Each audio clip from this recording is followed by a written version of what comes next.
Chapter 1. Leaving Home. Taiju sat by the village path, staring blankly at the azure sky. Taiju wasn't his real name, it was an time given following local customs because he was sickly as a child, and his father feared he wouldn't survive. His real name was Wang Lin. The Wang surname was common in the surrounding villages. His ancestors were carpenters, and the Wang family had quite a reputation in the county, owning several shops that sold wooden crafts.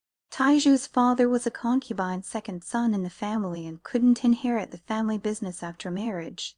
He left the county town and settled in this village. Thanks to his excellent carpentry skills, Taiju's family lived comfortably, never wanting for food or clothing, and was well respected in the village. Taiju was exceptionally bright from a young age. He loved reading, and had many ideas. He was widely recognized as a child prodigy in the village. Every time his father heard others praise him, the wrinkles on his face would spread into a delighted smile. His mother was especially attentive to him growing up. Taiju lived surrounded by his parents. Love he knew they had high hopes for him, while other children his age were already working in the fields. He stayed home to study. The more he read, the more thoughts he had about the world beyond the mountain village, which he yearned to see looking toward the end of the path. Taiju sighed, closed his book, and headed home. His father sat in the courtyard, taking a deep draw from his pipe before saying to Taiju as he came through the door, "Taiju, how's your studying going?" Taiju gave a perfunctory response. His father tapped his pipe and stood up, saying, "Taiju, you must study hard. Next year is the county examination. Your future success depends entirely on this test. Don't end up like me, spending your whole life stuck in the village. Ah, that's enough of your constant nagging, if you ask me. Our Taiju will definitely pass," Taiju's mother said as she set dishes on the courtyard table, calling father and son over to eat. Taiju responded with a simple "oh," and sat down to eat hurriedly. His mother looked at her son lovingly, picking out the few pieces of meat to put on his plate. "Father Forthunkel is coming soon, right?" Taiju looked up and asked. "By my calculations, it should be these few days. Your Forthunkel is more successful than your father." "Wife, have you prepared the wild vegetables for fourth brother?" His father's face showed a trace of regret when mentioning fourth brother. His mother nodded and said with feeling, "Taiju, your fourth uncle is a good person these past few years. Thanks to his help, your father's wooden carvings have been selling for good prices. If you become successful in the future, don't forget to repay your fourth uncle's kind." As they were speaking, suddenly the sound of horses came from outside, followed by the rumbling of cart wheels, and then a bright voice called out, "Second brother, open up." Taiju jumped up joyfully and ran to push open the courtyard gate. There stood a robust middle-aged man with bright eyes. Seeing Taiju, he laughed heartily and patted his head, saying, "Taiju, it's only been half a year since I last saw you, but you've grown taller again." Taiju's parents quickly stood up. His father smiled and said, "Fourth brother, I was just calculating that you'd be here soon. Taiju, hurry and get us tool for your fourth uncle." Taiju happily responded and rushed into the house. Bringing out a stool to place by the dining table, he carefully wiped it with his sleeve, looking hopefully at his uncle. The middle-aged man winked at him and teased, "Taiju, why are you so diligent this time? I remember last time I came, you weren't like this." Taiju's father glared at him and laughed. "This little rascal was just asking if you were coming soon." The middle-aged man saw Taiju's face turn slightly red and smiled. "Taiju, your fourth uncle hasn't forgotten what I promised you." He then took out two thread-bound books from his chest and placed them on the table. Taiju excitedly cheered, picked up the books to look through them, and couldn't contain his joy. Taiju's mother looked kindly at her son and said to the middle-aged man, "Fourth brother, your brother often mentions you stay a few more days this time." The middle-aged man shook his head and said, "Second sister-in-law, the family has many matters to attend to lately. I need to head back early tomorrow. When things settle down, I'll come visit you again." He then looked apologetically at his second brother. Taiju's father sighed and said, "Fourth brother, don't listen to your sister-in-law. Tomorrow, after loading the goods, family business is most important. We can gather again another time." The middle-aged man looked at Taiju's father and asked, "Second brother, Taiju is 15 this year, right?" Taiju's father nodded and said with feeling, "After the new year, this little rascal will be 16 all." In the blink of an eye, more than 10 years have passed. Time flies." As he spoke, his eyes showed doting affection as he looked at his son.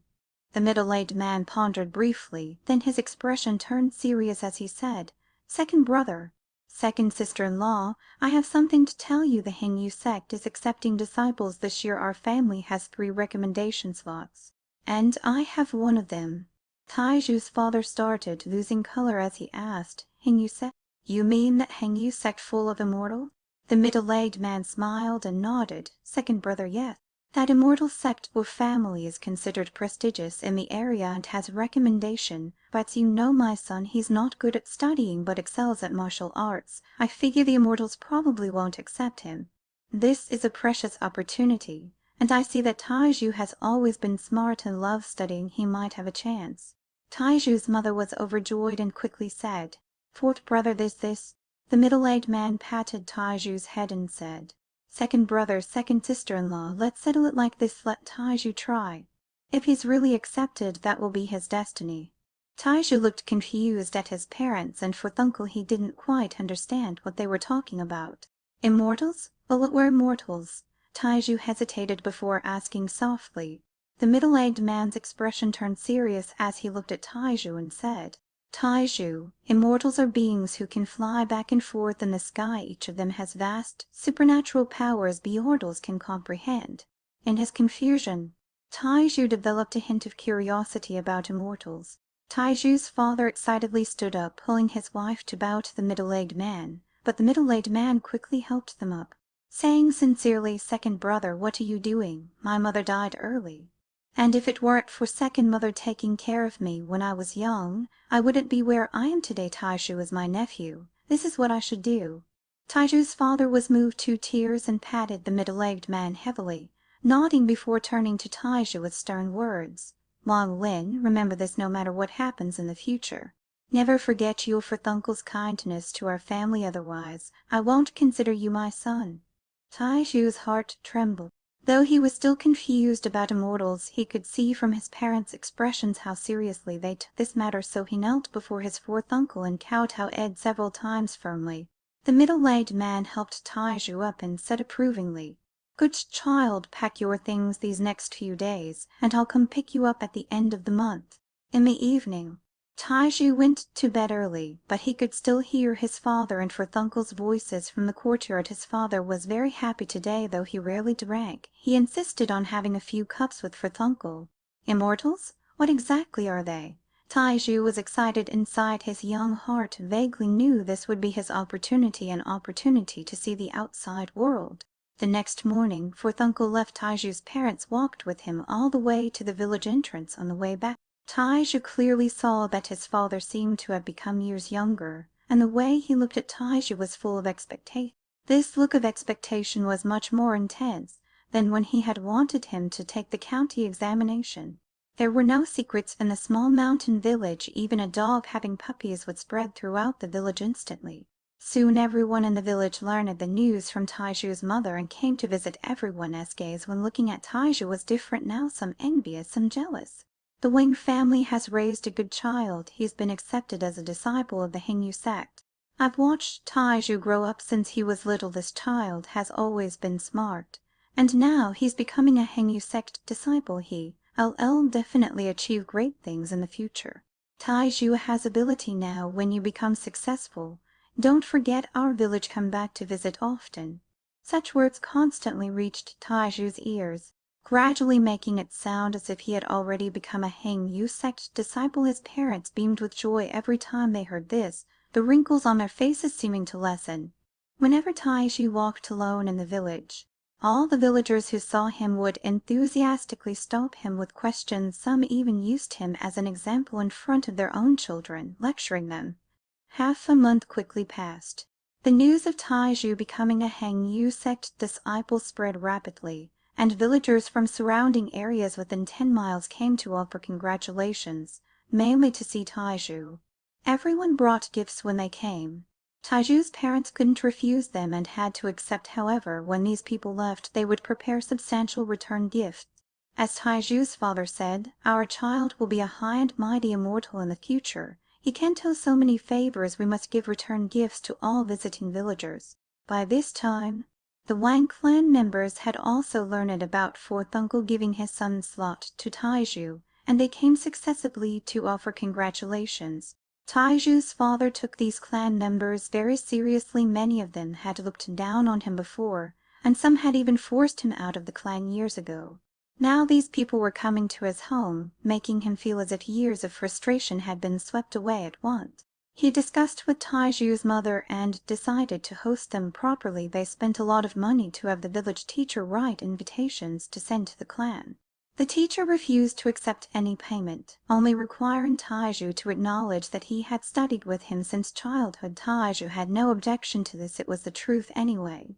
After the invitations were sent, most relatives from the Wang clan came to celebrate. Because there were too many people, Taiju's father chose the village center square for the reception, setting up hundreds of tables for the feast. The villagers helped with the hosting, all praising and complimenting Taiju in their conversations. As for Taiju's father, he led his wife and child to personally welcome guests at the village entrance, introducing relatives' identities to Taiju one by one. "This is your third grand-uncle. When your father left the clan, third grand-uncle secretly helped a lot. Taiju, you must remember to repay him in the future," Taiju's father said, supporting a white-haired old man. Taiju quickly agreed obediently. The old man looked at Taiju and said with feeling, "Second son, time really flies. Your child is so big now." "Your child is good, more promising than you." Taiju's father beamed with pride and said, "Third grand-uncle, Taiju has been smart since childhood. He'll definitely be better than me. Please walk carefully, wife. Help third grand-uncle over there." Taiju's mother quickly came forward to help the old man walk to the feast. After the old man left, Taiju's father snorted and said to Taiju, "That old fellow looked down on your father back then, forcing me to leave. Now that you're showing promise, Taiju, he comes to congratulate. This is how relatives are." Taiju nodded, confused and asked, "Father, is fourth uncle coming today?" Taiju's father shook his head and said, "Your fourth uncle sent word that he's out of town and can't make it. I'll only be able to return when he comes to pick you up at the end of the month." At this time, another horse cart arrived. After stopping at the village entrance, a man in his 50s got out. He looked at Taiju's father, sighed lightly, and said, "Second brother, congratulations." Taiju's father's expression was complex. After a long while, he said, "Big brother." The older man glanced around, looked at Taiju, and smiled. "Second brother, this is your boy, right? Not bad, he might really be selected this time." Taiju's father frowned, then his expression relaxed as he said, "Taiju has no special qualities except being smart since childhood and loving to study. He'll definitely be selected this time." "That's not necessarily true. Immortal sects have very strict requirements for accepting disciples. It depends on whether one has immortal destiny. I see this boy is foolish and simple-minded. Going there would be useless." An arrogant and disrespectful voice drifted over as a youth of 16 or 17 stepped down from a cart. The youth was handsome, with sword-like eyebrows, star-bright eyes, and a jade-like complexion. His eyes showed contempt. Taiju's father glared angrily, while Wang Lin just looked at him deeply without speaking. The older man's expression turned stern as he shouted, "Wan Zhuo, how can you be so impolite? This is your second uncle, and this is your brother Wang Lin. Pay your respect." Then he said to Taiju's father, "My son speaks harshly. Second brother, please don't mind." However, here his tone changed as he continued, "However, second brother, Immortals accepting disciples isn't such a simple matter. It requires destiny this time. It's because Immortal Dowser took interest in my son that he became interested in our Wang clan and gave us 3 slots, including my son's." Taiju's father snorted and said, "If your child can make it, my child will definitely be selected too." The youth sneered, completely ignoring the older man's scolding, and said disaffably, "So your second uncle, I advise you not to get your hopes up. The path of immortal cultivation is 1 in a million, if not rarer. This foolish boy can't compare to young master me. I'm already a Prieseltech disciple by the immortal master. How can he compare?" The older man's face flashed with pride before he scolded a few more words, then bowed to Taiju's father and led the youth toward the feast. Taiju, don't feel pressured if you really aren't selected. It's not a big deal, you can still take the county examination next year. Taiju's father held in his anger for a long time before finally letting it out, speaking earnestly. Wang Lin's gaze was determined as he said softly, "Father, don't worry, I will definitely be selected." Taiju's father gently patted his son's shoulder, his eyes showing hope. After welcoming many more relatives, Taiju's father finally led him back to the feast. By now it was full of distinguished guests, the scene bustling with activity as people congratulated each other. Clan relatives, fellow villagers, I Wang Tianshui am not educated and don't know how to make speeches, but I am happy today. My child has the opportunity to be selected as a disciple of the Heng Yue Sect. This is the happiest thing in my life. I won't say much more. Thank you all for coming to congratulate us." Taiju's father finished speaking and drained his wine cup. "Second brother, your child has been clever since young. He'll definitely be selected, just like Wang Zhuo, and become an immortal. Second brother, having Taiju as your son means you haven't lived this life in vain. You can just wait to enjoy good fortune in the future. Taiju, make your father proud. You must enter the Heng Yue Sect no matter." The scene became very lively with congratulations rising from all sides. However, in private, many people came with the attitude of watching a show. For example, Wan Zu's father was like this. He offered congratulations on the surface, but in his heart he had always looked down on the second brother, and even more so his child. He looked at his own son, then at Taiju, feeling quite dismissive inside. He thought that although fourth brother giving up his slot was unexpected, unless those immortals were blind, they would never select Taiju. The various aspects of human life could all be seen here. Taiju's father pulled Taiju along, toasting each table and introducing him to one unfamiliar relative after another. That day Taiju's father drank a low that had never been so honored before. Until very late, relatives gradually left. When leaving, the youth Wang Zhuo still wore that contemptuous expression and whispered in Taiju's ear when no one was paying attention, "Foolish boy, you won't be selected, you don't have what it takes." After saying this, he smiled dastardly and left with his father. Back home, Taiju lay in bed, secretly determined in his heart that no matter what, he must be selected. Half a month flew by. On this day, Taiju's fourth uncle came with his cart. Taiju's parents quickly welcomed him into the house. The middle-aged man washed his face and said hurriedly, "Second brother, second sister-in-law, I can't stay long this time. I'll take Taiju and leave right away. The Heng Yue Sect is coming to pick up people early tomorrow morning."